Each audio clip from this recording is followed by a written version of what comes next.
Please be seated.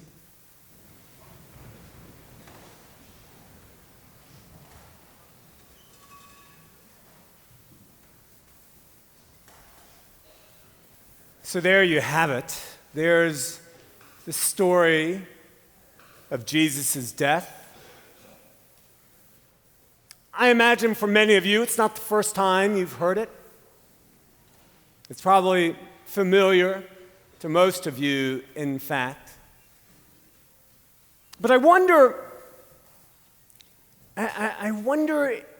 if you can really feel all the emotions, if you can sense all the action that is going through this passion story.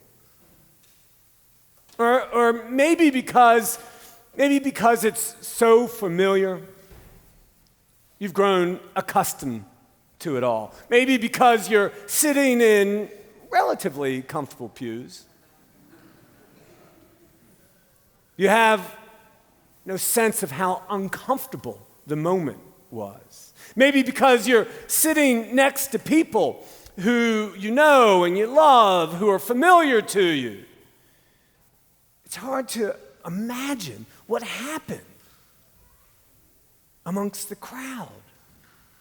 Maybe because you know that underneath the red veil of this cross there is a beautiful cross.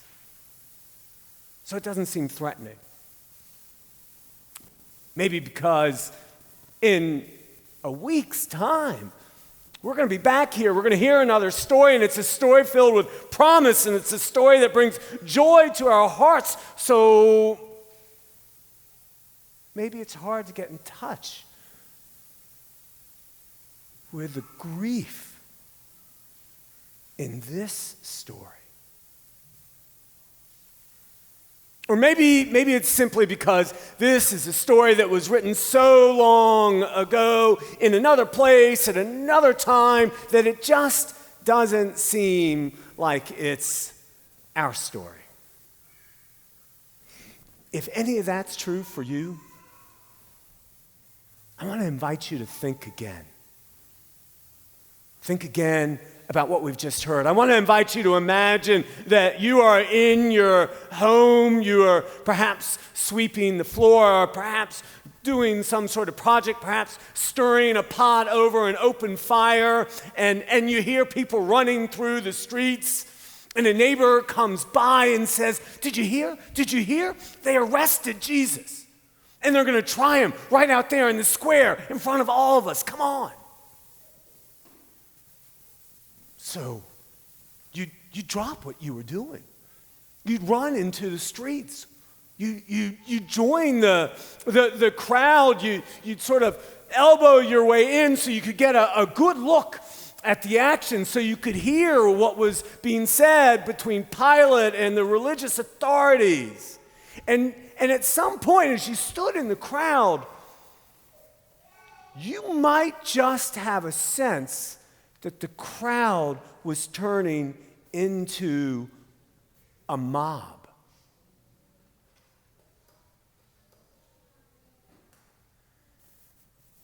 Can you feel how hot it would have been that day? Hot because the sun was baking down on you, and so you would have been sweating because of that, but hot for an entirely different reason. Because of the anger and the violence that was simmering. You might have been aware that you were sweating, but are you aware that the hairs on the back of your neck were standing up? Maybe not. And you look at the people standing next to you in the crowd. These are familiar people. These are decent people. These are reasonable people. These are good people. But suddenly they are shouting things. The things that they're saying are filled with anger and they're getting ugly and they're getting violent. And you're looking and you're listening, and maybe you find yourself sort of getting caught in the wave of what they're saying. Or maybe maybe it's too scary. Maybe it's so unsettling that you decide to back out of the crowd,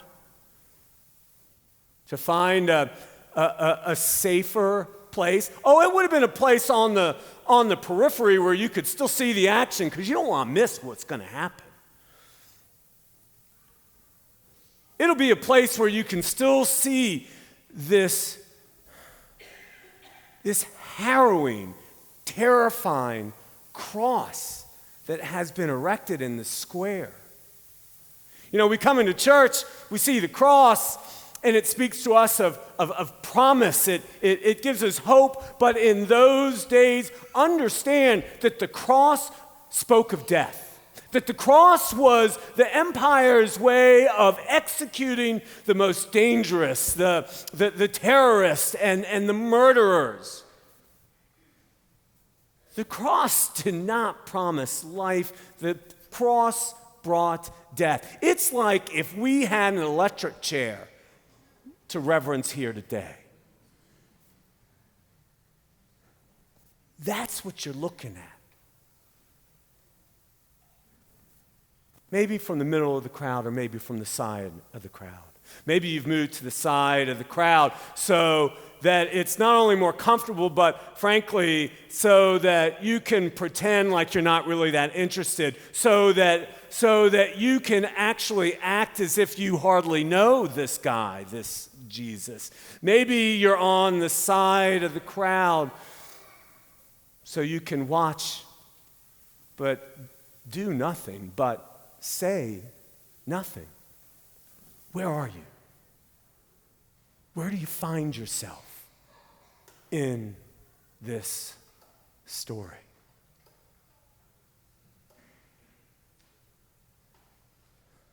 Believe me, I've been wrestling with that all week long. And it's obvious that if we are conspiring with the religious authorities, with the empire, it's obvious that we would have been culpable. It's obvious if we were in the crowd shouting, crucify him, we would have been culpable. But make no mistake, if we were on the periphery of that crowd and if we were silent, we would have been culpable too. This year, as I've sat with and prayed upon the Passion story, my mind goes to those silent people who stood apart. And I wonder, what happened? Why were they so silent? Was it because maybe things went so fast and moved so far that they were caught unaware? Was it because they couldn't find the courage to speak out the words? Was it because they were paralyzed by the sight of it all? They didn't say anything. Why not? I'm drawn to those questions because here's the deal.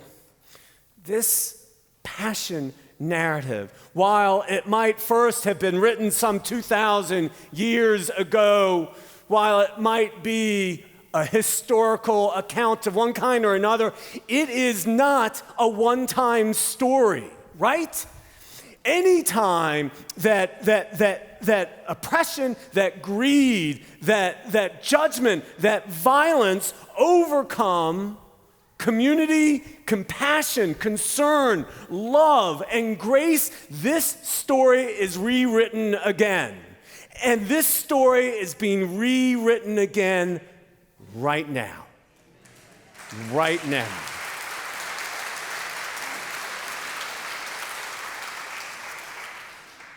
Right outside these doors. Which begs the question, where will we stand, and what will we do, and what will we say with this story today? Will we Will we stand, those of us who enjoy a certain social privilege, and allow this to happen? Will we stand alongside Pilate, who was just kind of doing his job, following the laws, depending upon how you make sense of his part in it all? So just follow the laws. Will we stand in the crowd yelling, "Crucify him"?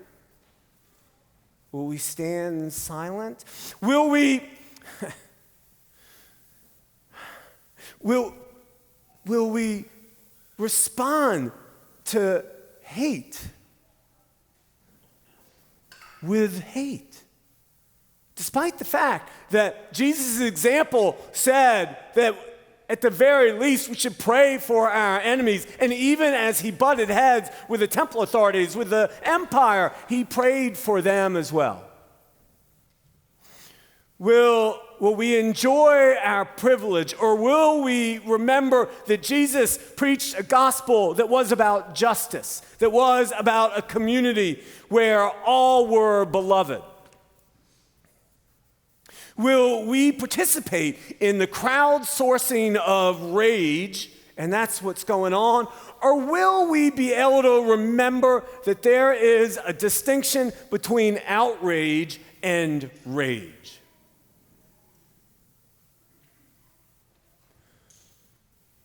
Will we, even as we are loathing what we are seeing, will we remember that the gospel is about love?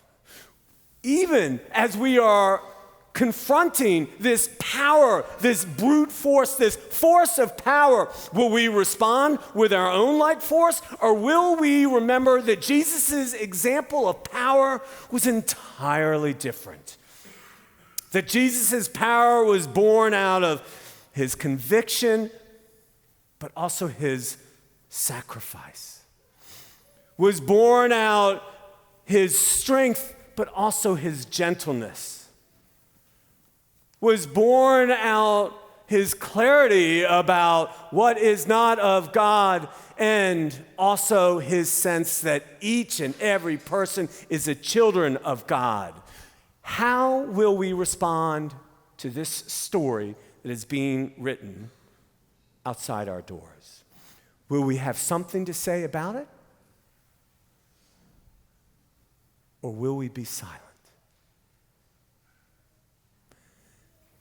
Elie Wiesel, the late author of so many powerful books, who knew about horror, he wrote, "My commandment is, thou shalt not stand idly by." Which means, he went on to say, when you witness an injustice, don't stand idly by.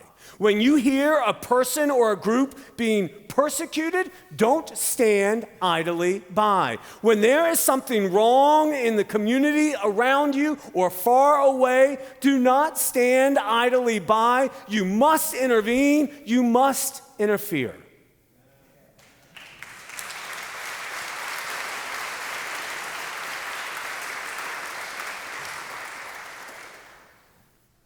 Close quote.